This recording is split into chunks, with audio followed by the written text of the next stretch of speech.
In this video, we will show you how to install storm braces onto your polytunnel. Here are the parts you'll need.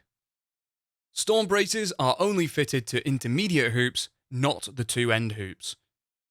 Storm braces are installed over the hoop joints on the inside of the hoop. Storm braces are made from 35mm diameter tube, are 45cm long, and are flattened at both ends. Fit a Q-clip onto the hoop above the joint. Once the Q-clip is on the hoop, use a pair of pipe grips to close the prongs together. Locate one end of the storm brace on the Q-clip and loosely secure into place.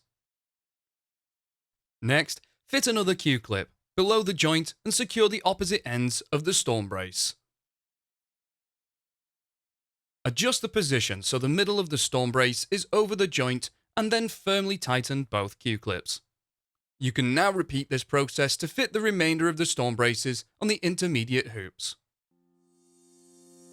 You can find more videos to help you build your polytunnel at construct.firsttunnels.co.uk. We also have a construction helpline if you require any further assistance.